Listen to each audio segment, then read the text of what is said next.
Halo, selamat pagi anak-anak yang dikasihi Tuhan. Kembali kita bertemu dalam pelajaran online, melanjutkan materi setelah kalian melaksanakan PTS.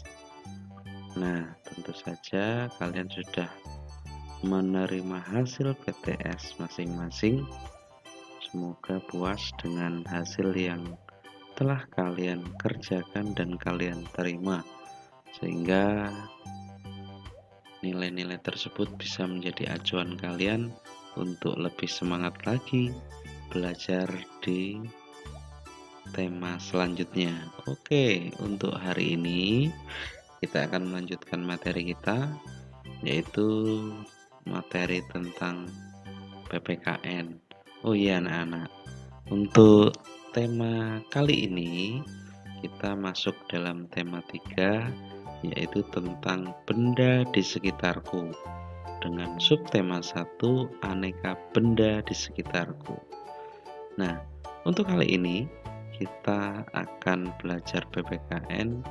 Kita akan membahas tentang pengertian musyawarah. Oke, kita lanjutkan ya anak-anak.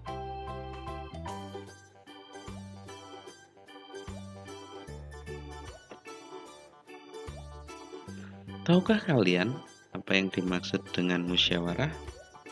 Ayo, siapa yang tahu? Siapa yang tahu boleh menjawab anak-anak. Belum tahu? Oke, kita bahas bersama-sama ya. Oke, kita lanjutkan. Apa itu musyawarah? Musyawarah merupakan suatu pembahasan bersama untuk menyelesaikan masalah dan mendapatkan keputusan secara bersama-sama anak-anak. Pak Guru ulangi, musyawarah itu adalah merupakan suatu pembahasan bersama untuk menyelesaikan masalah dan mendapatkan keputusan bersama. Keputusan yang disepakati lebih mengutamakan kepentingan banyak orang anak-anak. Jika musyawarah menemukan jalan buntu, keputusan bersama dapat dilakukan dengan cara mengambil suara terbanyak atau voting anak-anak. Nah, apa sih contoh dari musyawarah itu? Kita perhatikan anak-anak. Nah, di sini ada contoh, yaitu di kelas itu biasanya saat pemilihan ketua kelas anak-anak. Nah, di gambar ini dicontohkan saat misalnya ada 3 kandidat atau 3 calon ketua kelas, dan ternyata apa anak-anak? Di situ dilakukan pemungutan suara. Nah, di situ ada keterangannya. Pemungutan suara ditempuh jika musyawarah untuk mufakat tidak menghasilkan keputusan. Yang pertama itu, sebelum melakukan pemungutan suara, langkahnya itu yang pertama dengan musyawarah. Nah, jika musyawarah itu tidak menemui atau menghasilkan keputusan, maka yaitu tadi dilakukan pemungutan suara. Paham ya anak-anak ya? Pak Guru lanjutkan. Nah, musyawarah merupakan perwujudan sila keempat, yaitu kerakyatan yang dipimpin oleh hikmat, kebijaksanaan dalam permusyawaratan perwakilan. Ada pertanyaan nih, apakah kalian masih ingat apa lambang sila keempat? Yo, siapa yang masih ingat lambang sila keempat itu apa anak-anak? Iya, benar sekali. Lambang sila keempat adalah kepala banteng.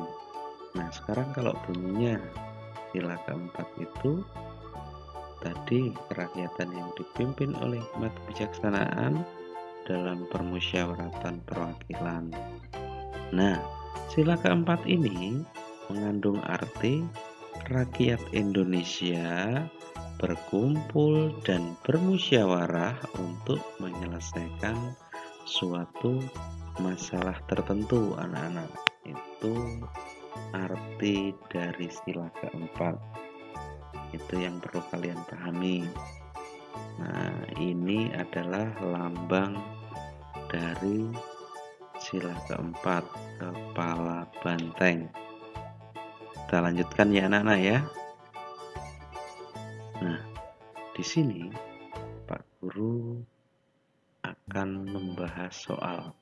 Nah, misalnya ada contoh nih, ada soal, tuliskan bunyi sila keempat Pancasila. Nah, dari penjelasan yang Pak Guru berikan awal tadi, pasti kalian juga udah paham. Apa sih bunyi sila keempat?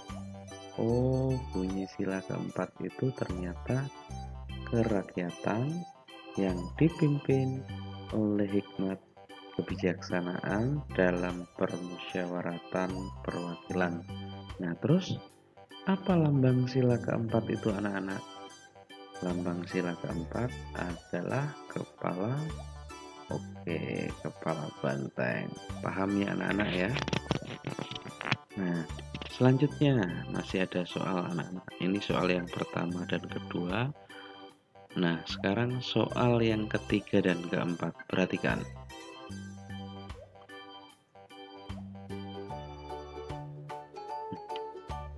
Mengapa suatu masalah sebaiknya diselesaikan dengan cara musyawarah? Mengapa suatu masalah sebaiknya diselesaikan dengan cara musyawarah? Yang keempat, soal keempat itu, apa yang harus dilakukan jika suatu permasalahan tidak dapat diselesaikan dengan cara musyawarah?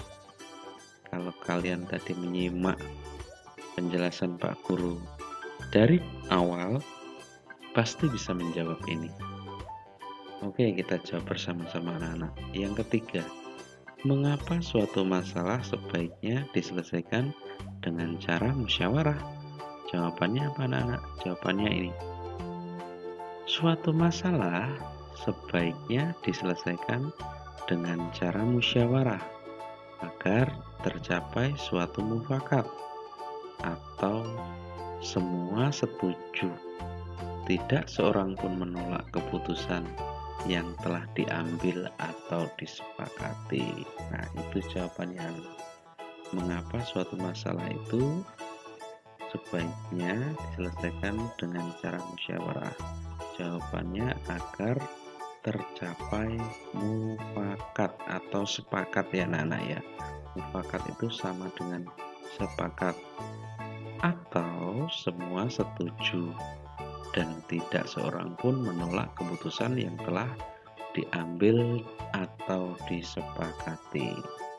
Yang keempat anak-anak, apa yang harus dilakukan jika permasalahan tidak dapat diselesaikan dengan cara musyawarah?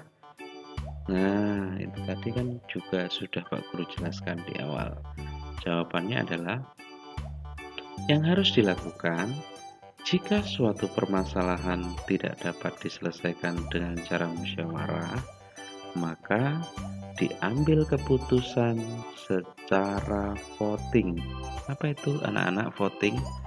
Voting itu pengambilan suara terbanyak. Nah, itulah jawaban dari pembahasan soal kali ini anak-anak. Nah, tugas kalian ya ini sekarang. Nah, silahkan kalian salin materi kali ini di buku kalian sebagai bahan belajar. Nah, untuk kali ini Pak Guru tidak memberikan soal latihan, tetapi Pak Guru hanya membahas soal yang kita bahas bersama-sama tadi. Oke, dari Pak Guru mungkin cukup sekian. Selamat belajar, tetap semangat walaupun kita belum bisa tatap muka dalam belajarnya. Oke, Tuhan memberkati.